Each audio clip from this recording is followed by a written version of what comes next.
तर आज आपण सर्वात सोप्या पद्धतीने पावभाजी कशी करायची तेच आज बघणार आहोत।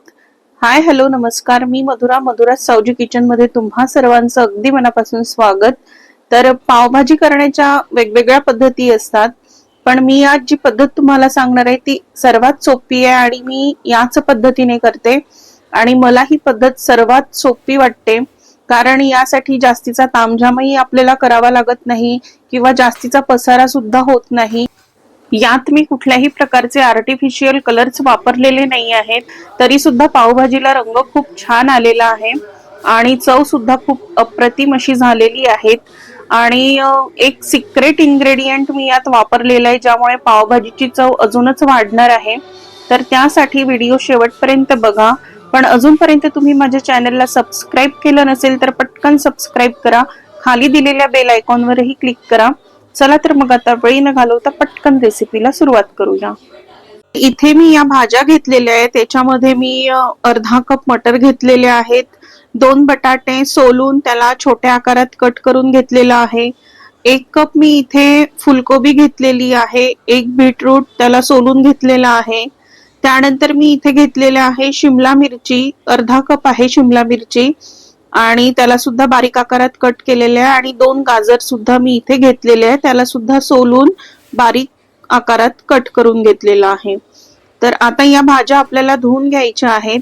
तर आता इथे मी फुलकोबी, गाजर आणि शिमला मिरची एकत्र करूनच धुते आहे आणि आता आपल्याला या भाज्या कुकर मध्ये लावायच्या आहेत। तर सर्वच भाज्या आपल्याला एकत्रच कुकर मध्ये लावायच्या आहेत। तर आता मी यात गाजर, शिमला मिरची आणि फुलकोबी घालून घेतलेली आहे। आता यात आपल्याला बटाटे आणि मटर सुद्धा घालून घ्यायचे आहेत आणि त्याचबरोबर मी इथे एक बीटरूट सोलून घेतलेला आहे, ते सुद्धा घालायचंय। तर मी बीटरूटचे छोटे पीसेस कट केलेले नाही आहे, तुम्हाला कट करून घालायचं असेल तर तुम्ही घालू शकता। आता यात आपल्याला 2 ते 3 ग्लास पाणी घालायचंय आणि त्याचबरोबर एक सिक्रेट इन्ग्रेडियंट घालायचा आणि तो म्हणजे दालचिनीचा एक छोटा तुकडा घालायचा, म्हणजे त्यामुळे पावभाजीची चव खूप छान येते। तर आता आपल्याला इथे मीडियम फ्लेमवर कुकरच्या 4 शिट्ट्या करून घ्यायच्या आहेत। आता इथे कुकरच्या मी 4 शिट्ट्या करून घेतलेल्या आहेत मीडियम फ्लेमवर, आणि आता कुकरचा प्रेशर सुद्धा गेलेला आहे। आता हे जे बीटरूट आहे याला आपल्याला काढून घ्यायचं आहे, याला मी किसून घालणार आहे याच्यामध्ये, आणि त्याचबरोबर हा जो दालचिनीचा तुकडा मी यात घातलेला होता तो सुद्धा आपल्याला आता काढून घ्यायचा आहे, याचा पूर्ण फ्लेवर या भाज्यांमध्ये उतरलेला आहे। तर दालचिनीचा तुकडा नक्कीच घाला, त्याच्यामुळे या पावभाजीला चव खूप छान येते। आता या भाज्या आपल्याला स्मॅश करून घ्यायच्या आहे। तर या स्टेजवर भाज्या अगदी व्यवस्थित मऊ अशा शिजलेल्या असल्या पाहिजे। इथे आपल्याला अशा पद्धतीने या भाज्या व्यवस्थित स्मॅश करून घ्यायच्या आहेत। आता मी हे एका परातीमध्ये काढून घेते। आता हे जे बीटरूट मी यात असंच घातलेलं होतं, आता याला मी किसून घालते। तर किसून घालण्याचं कारण असं आहे की मी ते जर तुकडे करून घातलं असतं तर ते स्मॅश करताना व्यवस्थित स्मॅश नसतं झालं, किंवा त्याचे चंक्स राहिले असते आणि मग ते खाताना दाताखाली आले असते आणि मग त्याचा टेस्ट आपल्याला तो आवडत नाही। त्यामुळे मी याला अशा पद्धतीने किसून घातलेलं आहे। तर अशा पद्धतीने किसून घातलं तर पावभाजीला जास्त रंग पण छान येतो आणि ते दाताखाली येत नाही आणि चव सुद्धा छान लागते। परत एकदा याला व्यवस्थित मिक्स करून स्मॅश करून घेतलेला आहे। आता इकडे एका कढईमध्ये आपल्याला 3 टेबलस्पून तेल घालायचं आहे आणि बटर घालायचं आहे थोडस। तर तुम्ही पावभाजीमध्ये जेवढं जास्त बटर घालाल तेवढी पावभाजीला चव छान येईल। तर मी तेलही घातलेलं आहे आणि बटर सुद्धा घातलेलं आहे। आता हे गरम होऊ द्यायचं आणि त्यानंतर आपल्याला इथे कांदा घालायचा आहे। तर 2 मीडियम साईजचे कांदे मी इथे बारीक चिरून घातलेले आहेत।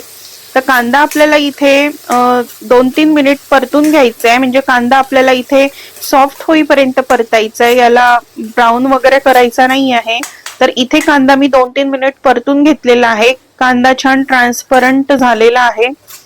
आणि आता याच्यामध्ये आपल्याला घालायचं आहे आलं लसूण आणि कोथिंबीरीची पेस्ट घालायची आहे 2 चमचे।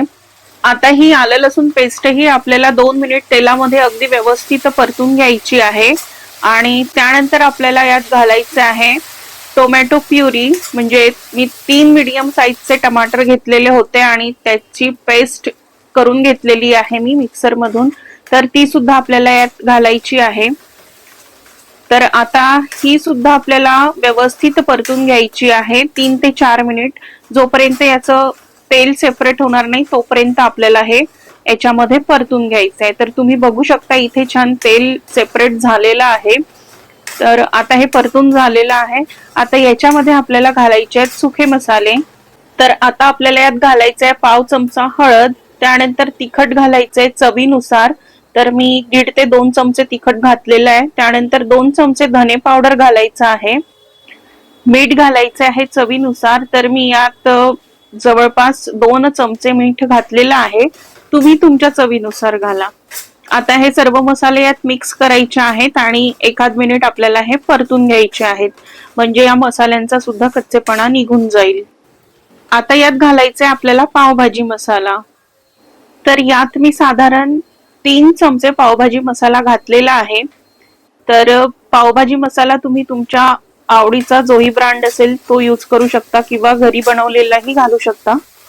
आता हे व्यवस्थित मिक्स करायचं आणि 1 मिनिट आपल्याला याला परतून घ्यायचं आहे.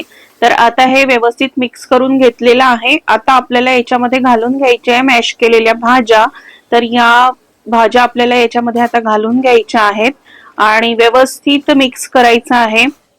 तर आता इथे मी हे व्यवस्थित मिक्स करून घेतलेलं आहे. आता यात आपल्याला घालायचं आहे पाणी. तर तुम्हाला किती घट्ट किंवा पातळ ठेवायचं आहे त्यानुसार तुम्हाला यात पाणी घालायचं आहे.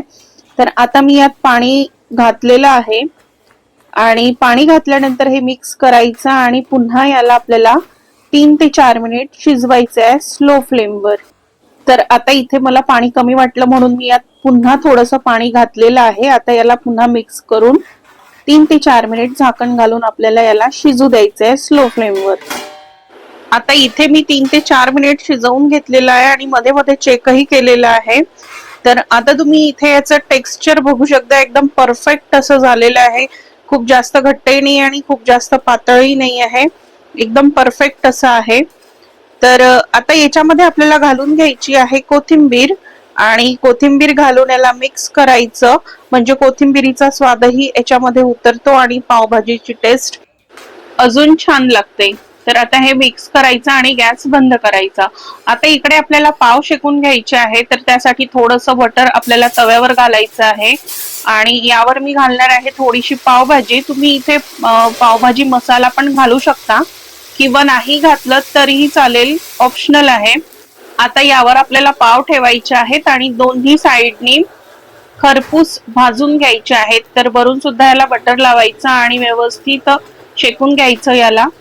आता हे झालेलं आहे. आता याला पलटून घ्यायचं आणि दुसऱ्या बाजूने सुद्धा याला आपल्याला व्यवस्थित शेकून घ्यायचं आहे.